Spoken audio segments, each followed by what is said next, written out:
Hello, and welcome to episode 3 of Human Soup. Today's episode is called Simmering Doubt. So I'm Nicki. I'm going to do a little different intro. Oh, So yeah. a recent strengths thing described me as subtly rebellious, developer and connector of people, which I think is quite nice. That's nice. Both inside and outside of work. So outside of work, starting there, see. I sing in a duo, I run a monthly open mic night, and now a festival stage confirmed for this year. Again. And what I love is that developing, connecting people. I love seeing people get up for the first time with a wobbly bum. Yeah. And how they develop each time they sing. That really warms my soul. And by day, I'm an ex-HR director who went out on her own and is now doing HR for lots of smaller businesses. I am a mental health first aider and I'm an accredited burnout aware consultant. So I like to bring the human into everything I do. That's exciting. What star sign are you? I'm a Libra. Oh, I don't know what I that like to say means. Libra. Libra. A Libra. I'm a Pisces. I don't know what they mean either. No, either. Me. Anyway, sorry, deflect. I'm Lizzie Bean. I have worked in mental health and wellbeing with my own business and philosophy, which is obviously a mishmash of all the books I've read and all the life I've lived, called Beanology, and I'm also a performer and comedian. Well, I don't like to say I'm a comedian because that makes me think that I might think that I'm funny. You are funny. But I don't care. And I Give try you and that. bring the human to mental health and well-being as well. I think the world is absolutely awash with this kind of notion that we'll just go for a walk and you'll be fine, or just let it go and then that will be so. And I'm like, oh my Spa day. god, It's my favourite. Have a Although it spa. does solve a lot I of do things. love a spa day. Yeah, me too. But it doesn't get rid of all the worry. No. Sadly not. I Anyway, know. so here we are, episode 3, Simmering the Soup, and today we are talking about imposter syndrome. Yes. Actually, it's called Simmering Doubt, the episode, but Wow. it could be Simmering the Soup. We won't judge. We can't be bothered to start again. No, So, fuck's sake, we're both a bit ill as well, so like, yeah, if we sound a bit sexy, Yeah. it's just a cold. we've got a cold. So imposter syndrome, well, is at the top of my list of things to talk about because in 2018, when I had my first significant nervous breakdown, which resulted in me not wanting to leave the house and being afraid of everything, from people knocking on the door to people driving in the cul-de-sac to leaving the house to being on the telephone, it was massively triggered by me not believing that I was who the world thought I was. And was that a feeling of not being good enough? Or Well, more that everybody had this idea that they kept saying, oh, Lizzie, she's so amazing, she's so great, she's so lovely. And actually, I didn't feel that about myself. So there was a conflict in my system of everyone thinks I'm amazing and brilliant and lovely, but I don't. I think I'm horrible and not very nice. And those two things they didn't meet very well, obviously. yeah, that's interesting because yours is sort of linked to like personal traits and what people think about you. Yes. Whereas a lot of people's imposter syndrome comes from that. Am I good enough in a? Oh, in a role. Yeah, that's what I always. Well, obviously we all feel it in different ways, but yeah, I always imagine it's that I'm in this job and I don't feel I'm good enough to be in that job, but it's interesting to hear it from both sides. Ah, yes, 'Cause I but think that's also the time I I felt it most is when you were on a It's platform. quite sad, isn't it? It was work related though. yeah. So I was running Interesting. I was running a program about living happier lives, and I didn't feel very happy doing it because there was some congruence. Is that? Yeah. I don't know what that word means. Good word. Spell it. IT. Yeah, no, there was some. She's a comedian. There was some trouble between that, and so what I ended up doing, apart from ringing the doctor and getting some medicine to help me and talking it through with various therapists who were disappointing, I realigned my business to be about truth setting you free, not about eternally seeking to be happy. Interesting. Is that interesting? I mean, I don't know, is it interesting? Yeah, absolutely. But set you on that path to what you do now. Yes. Which is about the fact that you're enough, not that you need to be more. Yes, Which and I that think it's is all right fantastic. to own your shit. Yeah. Which brings me to your. So when you felt like, I'm putting my book down, it's a sign. It's going well. It's going well. Only 5 minutes. No, sugar. So when you felt it, what did that look like? Again, it was a sense of doubt in my skills and abilities, and I think it was linked to the more senior I got. So when I was, fairly junior in HR, you're supposed to make mistakes and you're supposed to not know everything. So you just bumble along and you do things and you do cock up and you learn. But when I got my first HR director role, suddenly you feel, shit, I've got a big job, a big paycheck. I'm sat on a board with my old boss used to call it pale, male and stale board as the only woman. And which is quite intimidating. It is. I mean, I've always worked in male environments because I've always worked in manufacturing, but there's something about HR's hard anyway. It's hard because you're always fighting for that sort of the voice of the people, trying to balance that with what the business needs. Yeah. So you always come across as a little soft, maybe, because you're trying to bring in that human against the ops guy who needs to get this many things out the door and the finance guy who wants this many pound signs. And so when you're talking about well-being and mental health and are our people stuff. Engaged, sort of softer skills, developing our people, it's very easy to get pushed down the pile. And so I think it was like, do I deserve, I don't know, I just went through this, do I deserve to be here? Have I earned this? Am I doing enough? And it's like, it went through waves. I wasn't there sort of all the time, but I guess it was part of the growth maybe, but it still felt quite uncomfortable at times because you're having this battle and you're like, are my views not good enough because they are that sort of people-centric as opposed to I mean, it still comes back to money. If you think what a company spends, the majority of their outgoings are on their people, but they don't look at it like that. They just look at it as a pain in the arse. So that's sort of, should I be here? Am I good enough? I'm quite straight talking. I'm not the most, just in case you didn't know. I'm not the most, or I don't come across as the most strategic when I'm talking. I can be I go by my gut, and that's probably where I was like, you've got all these structured characters who look at spreadsheets and things, and I hate spreadsheets. Yeah. It is awful, and it and even in that, like this idea that you can trust your intuitiveness. Yeah. Is that a word?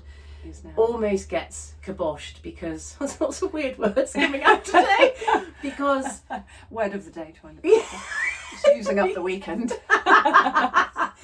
Because you're when somebody presents data as a fact, it almost overrides intuitive. Yeah, absolutely. That is observations. Law. Yeah. And that must be followed, which I understand. But some things, the numbers don't always give you a full picture. Well, no, absolutely not. You've only got to look at the big companies that are making a lot of money that treat their staff like shit. Like shit. Yeah, and sadly there's lots of those stories and more every day, I think, as people are cutting, and it does sort of rise to the fore, doesn't it? But I think it's so sad. I'm just going to say, I think it's really sad. Like as much as I'm about boundaries and understanding that we can't give what we haven't got, the world pisses me off in that people just don't make more effort to help everyone have a life that feels okay.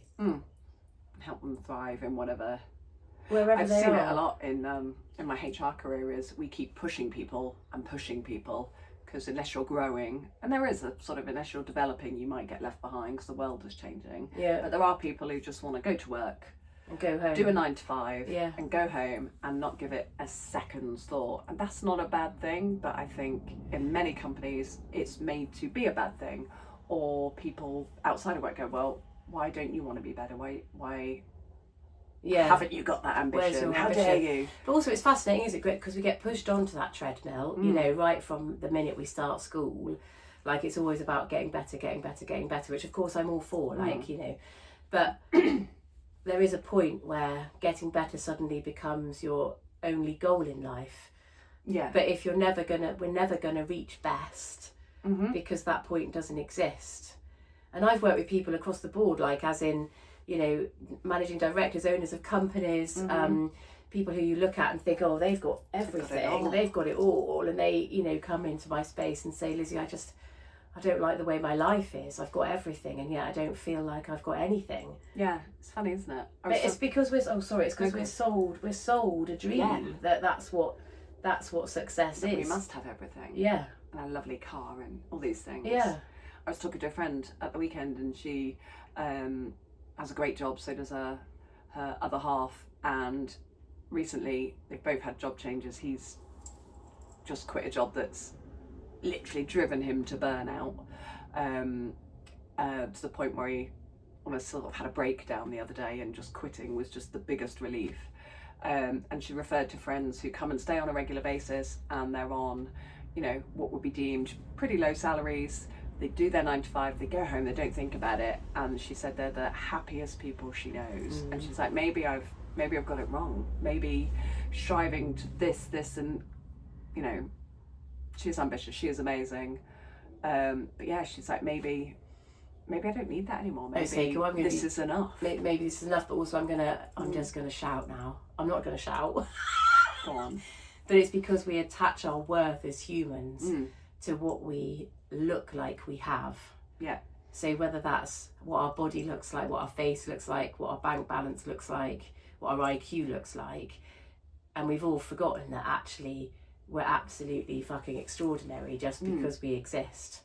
And I do wonder, who the fuck are we trying to prove it to? Like, I always thought to myself, oh well, I'll be a worthier human if I become a something. So I was like, oh, I know what I'll do. I'll do a psychology degree and become a doctor.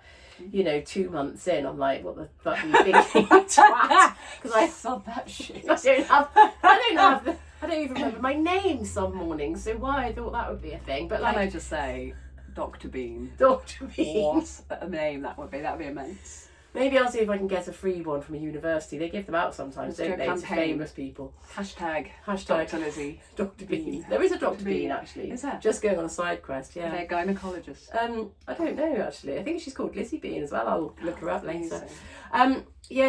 So the imposter thing is interesting because we're pushing ourselves to get to places. So when we get to the top of our industry or our trade or whatever that, wherever you are, then what?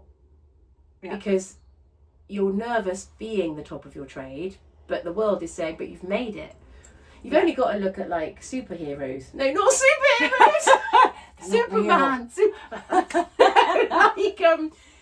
Like the extreme, like the sports people that have done really well, like Simone Biles, like Tom Daley, like winning everything. Really young, went out there and we were all absolutely in awe of them, and then they were like, actually, this is too much for my mental health to cope with this. Sod it all. Yeah, and the world is going, but why are you doing that? You know, you're brilliant, you're like the top of your game, and like no one stops to think what the fuck is going on behind the gold medals or behind the, I don't know, behind the Audi or the facade, that's what I mean. That's a good word. And it's difficult as well because when people are sat in places of privilege, so when you have that, you know, the money and the freedom, people are less soft with you because they're like, but you've got it all.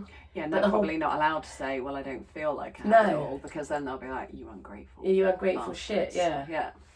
And that's where it's so funny, like we're sold this idea that we need to be something, and then we get to be the something, we're not very happy with the something, but we can't tell anybody because then we're ungrateful because that we've made it compared to everyone else. Yeah, and then we have burnout and breakdowns. Fuck that. Wow.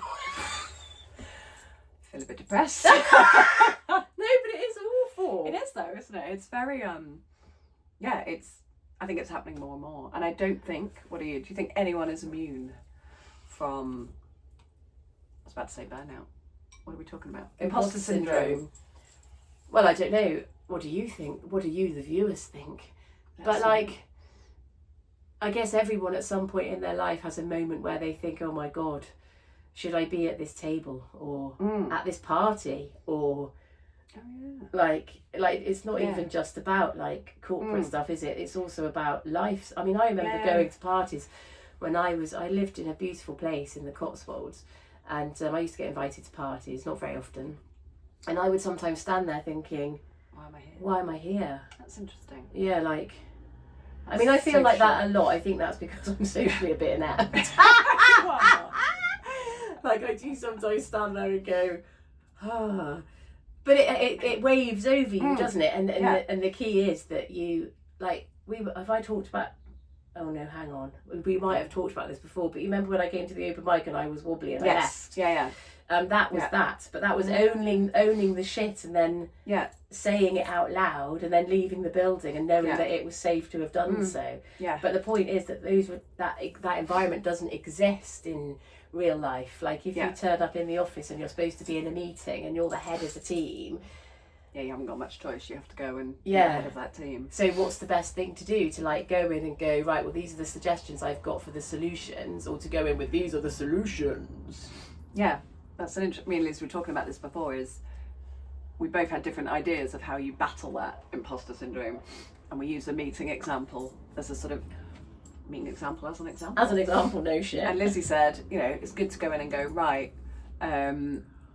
this is the topic we're discussing. I've got some ideas. They may not be perfect, but I think it's a starter for 10 and we can have a conversation, which is interesting. And I thought not the best way, but one way of going in, or what I think people would think you should do, is put on that brave front, go in, style it out and say, this is the ideas I have, boom, because that exudes confidence. But neither of those are right or wrong. Yeah, and it also depends on the culture within the environment that you're in, right? So if you're in a really supportive, collaborative environment, then it's acceptable to go in and say, these are my suggestions, and everyone will say, yay, nay, or whatever. But if you're in a place that's much more results-driven and less time, I don't know what the word is, patient. Yeah, they might just want that solution. Yeah.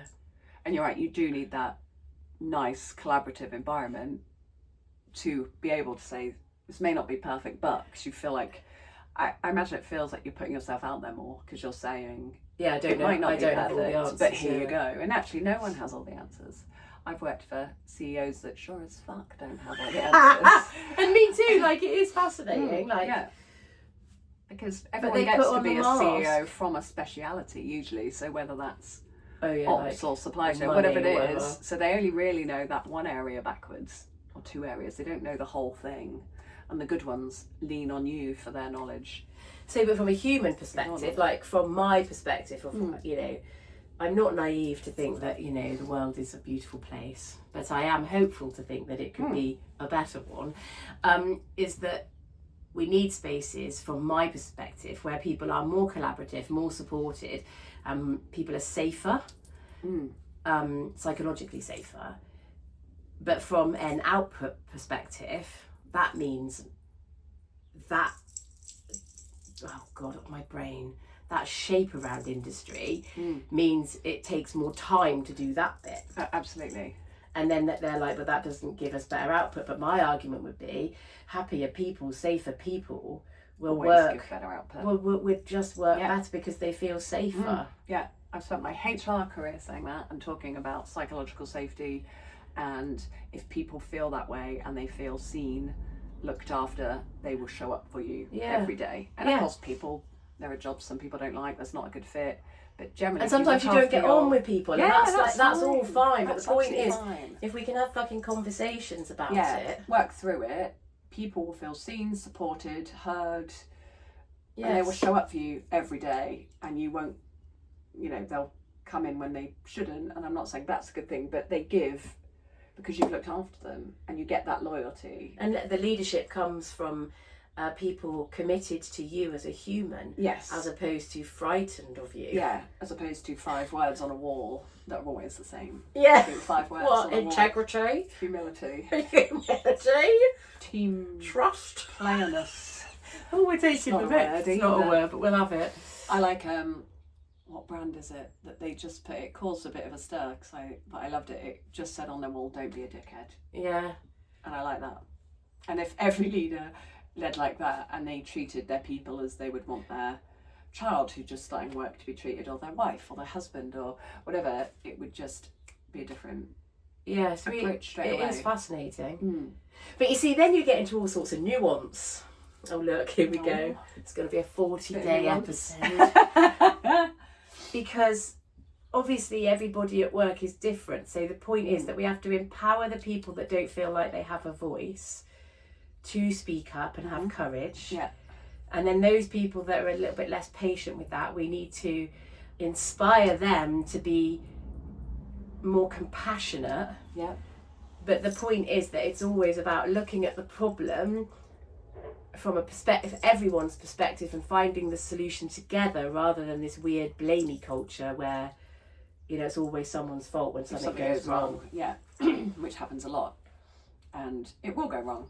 Things will go wrong. Yeah. All the bloody time. And I guess as children, because we grew up like in family units, you know, if one of your brothers or sisters did something wrong and then blamed you, that's a thing. Like, so it's not like we haven't learned to blame others. Yeah, absolutely. It wasn't me. It's wrong, but it's a pretty human thing to do, isn't it? Yeah. It's to deflect blame. Yes, because the fear of being in trouble is huge. It's, but But all of us, I think. Yes, but then we need to be able to say to people, it's all right to fuck up. Yeah, oh my But God. own your shit, and leaders need to be in such a space that people can go to them and say, I've made this big mistake. Yeah, and this is why. Yeah. I used to work with an ops director who was lovely, and to get people, he gave everyone a little, like in Monopoly, a get out of jail free card. Oh yeah, so it's nice. like, you are going to make mistakes, here's a card. Like That's almost cute. like, here's permission to fuck up. Because to make great things, you have to fuck up, because that's just the way of life. Like you will, you have to fail to learn that what's not right. yeah, You know, we didn't make, I'm sure Mr. Dyson didn't make a good Hoover first time, you know. We should I went there. We should invite him We'll on. get him on. He's I'm a sure. local man. I'm sure he's not busy. I'm sure he's not busy. Yeah, If you're watching, didn't he? drop us a line. Drop us a line. No, but also there is that famous thing about the light bulb man, isn't there? Who failed 100 times before he found the answer. Edison. That's the one. But those aren't also the statistics. And then Sorry. he said another name beginning with E in the news, and No, that that wouldn't wouldn't go there. right. No. No, Edison. But yeah. No, and also it is, it's all really tricky and nuanced. But the point is that as human beings, we have to accept that we are all different. But what we all share is how it feels. Unless, of course, you're a sociopath, and then that would be a different thing altogether. But like, we all know how it feels to be unsure. We all know how it feels to be doubtful. But the minute, or we all know how it feels to feel so fucking sad. But the minute, like, you can empty that onto the table. The soup. Yuck. Yes, that's horrible. And let other people know that's what's happening. The simmering is happening. Then you've got the people around you who can scaffold and support you. Yeah. And that isn't about, like, you know, then everyone being supported and scaffolded all the time, but so that they know it's there. Does that make sense? Yeah, absolutely. And then we empower people to have a voice and have courage and be brave. And to fuck up. And to fuck up.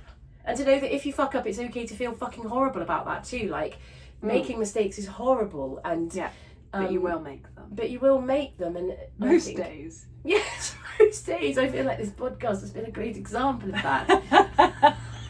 I think we're on it today. It's all good. But I think what I was saying is, because we were talking before, is does everyone experience imposter syndrome?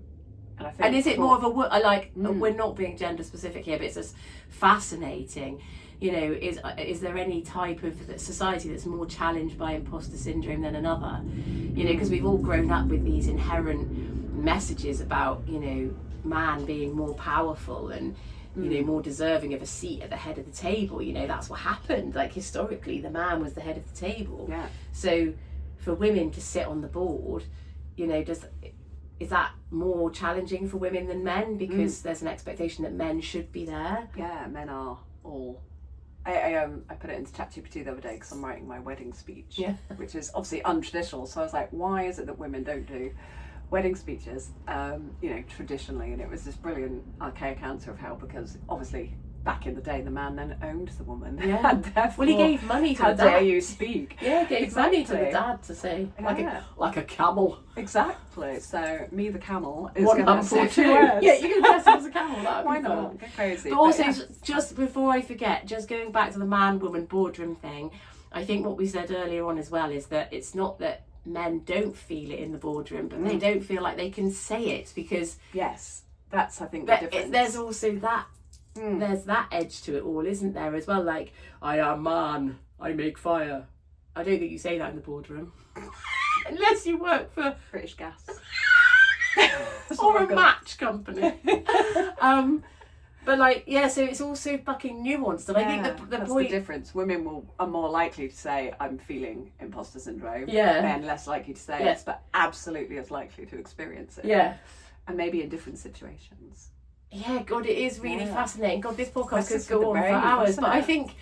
I think what we're trying to get at is that if it feels uncomfortable and it feels difficult, find a space to say it in. But make sure that the space that you say it in is one that hears you and supports you, not one that shuts you down and says, don't be ridiculous, grow a pair, or whatever it is people say. Yeah. I think they do say that. Because for me, I think I don't feel like an imposter very often at all now. No. Because No, I less own. so. Yes. I feel awkward, Sometimes. if that makes sense. Yeah. Like, since I've gone self-employed, there's a lot of networking events that I've gone to that are the awful mingle, and I don't ever feel comfortable walking into a room and like imposing myself you should into sashay someone's in. conversation. Sashay. Just sashay. Sashay away. Hello. HR solution. That'll do it. Come to break out HR and I'll shake in your The face. work is going to be rushing in now. But no, yes, so awkward yes. conversations, but not imposter. No, I feel since I've gone out on my own, it's like, well, this is me. This is my personality. God forbid. Yeah.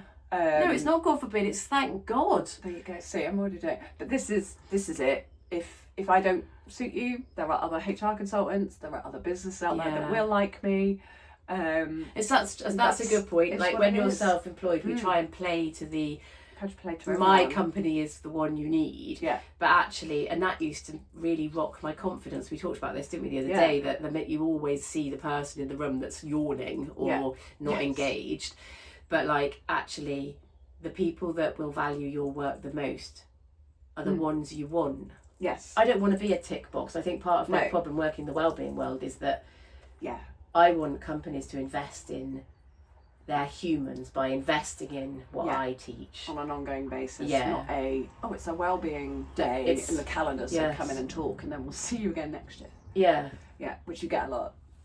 Which you get a lot. But I don't want to be a tick box. I want to be, I want to change the world. But I can't do that on my own. One day at a time. One day, and one... Who's with us? One human at a time. Who wants to jump in the soup with us? What a lovely way to end the episode. That feels very nice. We hope that's been an interesting conversation. We did go a little rogue, but I think it's a really good topic. And if you are feeling imposter syndrome in any environment, in any environment too, especially like I work with a lot of mums, like new mums, and going to toddler groups with their babies for the first time can feel really uncomfortable because like, where the fuck is it? Where do you learn this shit? Yeah, where do you learn this shit? Here at Human Soup headquarters. We're not doing parenting classes. Can you Let's not go there. So if you have anything to share on the back of this, tell us your stories. We'd love to weave them into our worlds. We won't say your name out loud unless you want us to do a shout out. We do birthday shout outs for a fee. But yeah, drop us a message. We'd really like to know, what are you struggling with? What are you seeing? Yeah. And we'll talk about it. And I think one of the things, and I will stop talking in a second, but one of the things is it's so important for us all to know that we're not alone with the feelings that we feel when it all feels too much. Yes. Like we all identify with that and we all understand it. And the more of us that manage to talk about it, the easier it is to talk about and the less bloody stigma there is. That's basically the crux of it. Because we're all part of the soup. So absolutely. Let's stir the soup together. See you in a couple of weeks. Bye.